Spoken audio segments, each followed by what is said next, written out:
Другари, днеска съм решил да се направи на разходка из Кипиловския Балкан и да проуча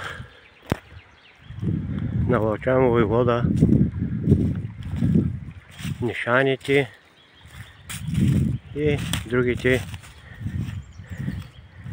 пещери, дед ги знае той и дето се е крил, дето е крил хозните. Сега върва по един стар римски път, понеже Кипиловска галия наблизо. И това е стар римски път, който върва.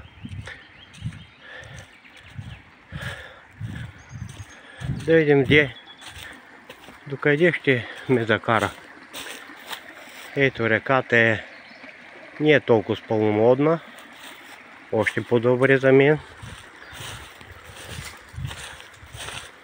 И на няколко места ще трябва да я премина. Това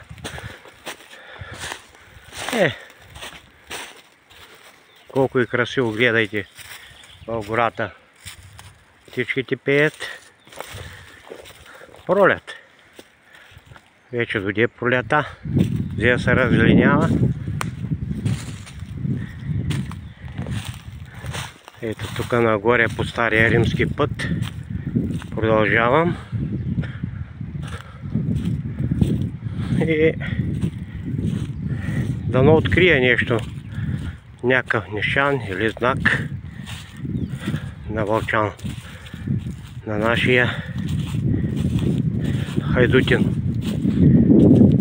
Вълчан войвода. Ето тук ще премина реката, но няма вода толкова. Ето. Не е толкова силна. Аз съм без бутуши. Минавам и заминавам.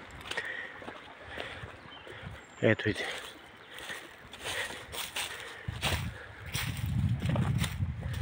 Тук трябва да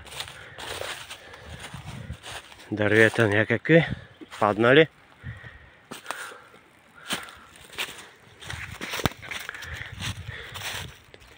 И така. Заглеждам тук дали има някой стара римска могила. Но не се вижда за сега.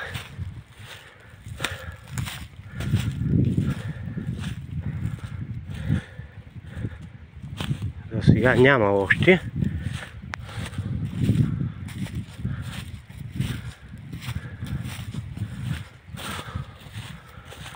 Ще вървя по този път.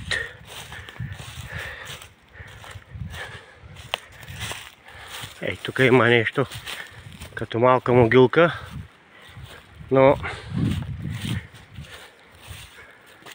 като че горските са направили някакъв капан, изглежда там. Където там се вижда на върха на могилката.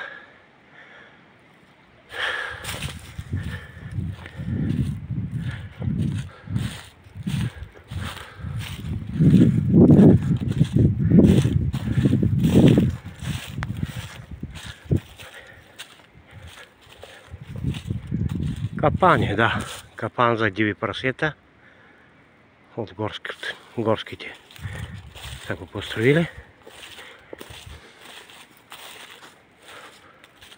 Ето тук пак ще минавам реката. Няколко пъти реката се преминава тук. Но това не ме затруднява.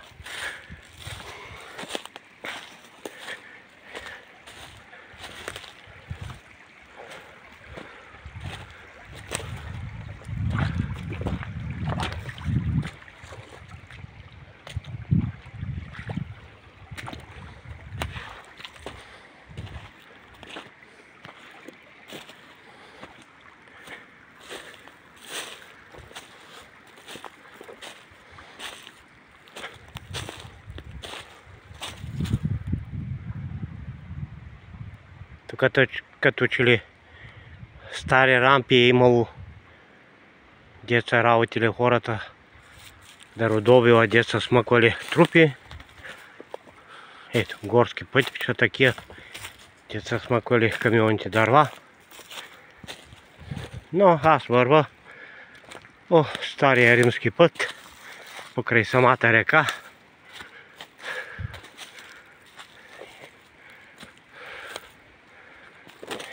Ето тук.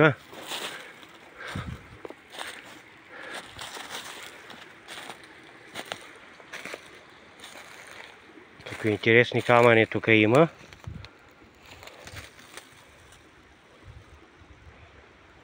Но за нишан не виждам нишан. Не. Това е дупка, но не е. Самородна е.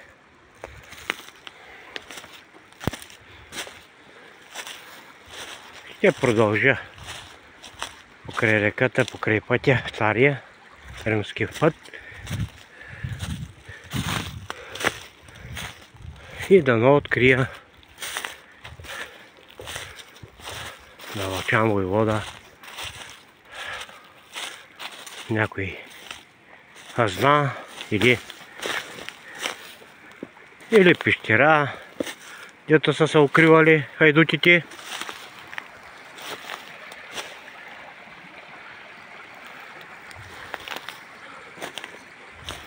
Тук става малко по-труден прехода. Не са нападали много клони от дърветата през зимата.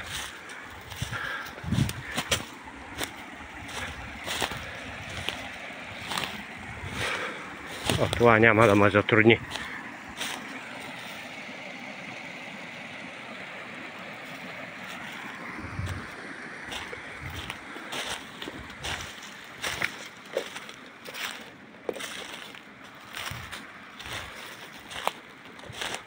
Тук има един много интересен камък, може и да има някакъв белег.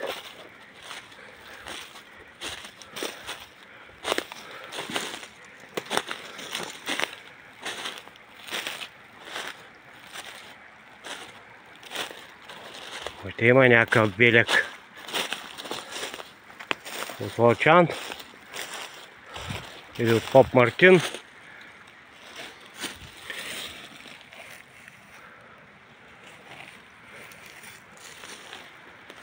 Но той целият махясал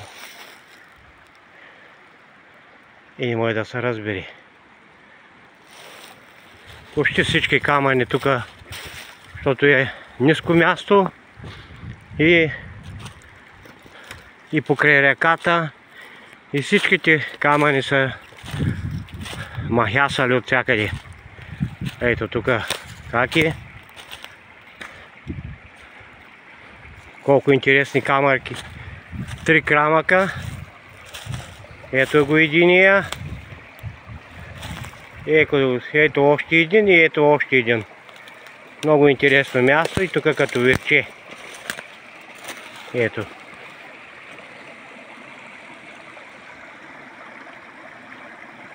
Ето този камък. Този е другия. И този.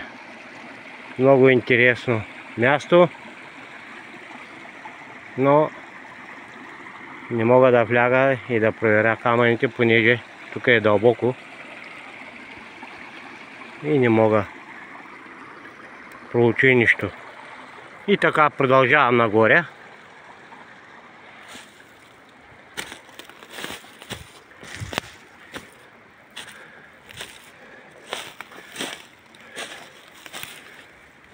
Продължавам нагоре. Ето тук някой е лющил мъха. Някой от иманярски истории има тук. Но едва ли нещо са намерили. Като гледам, нищо не са открили.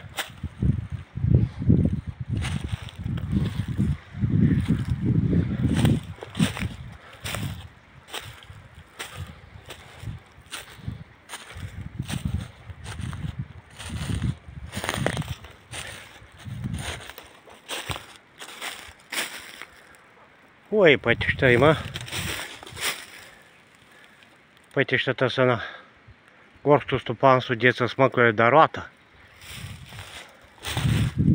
Но аз ще тръгна от тук, ще се разклона нагоре по стария римски път. Ето го.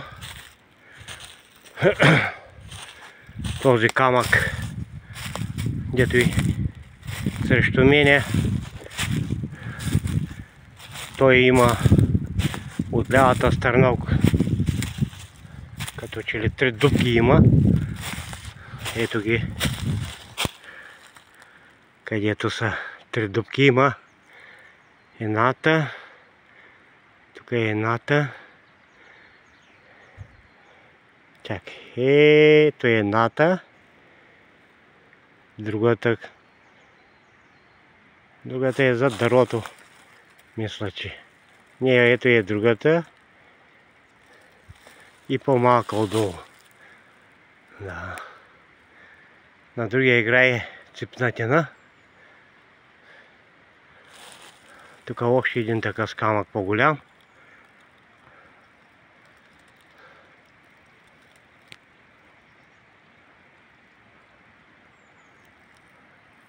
Ама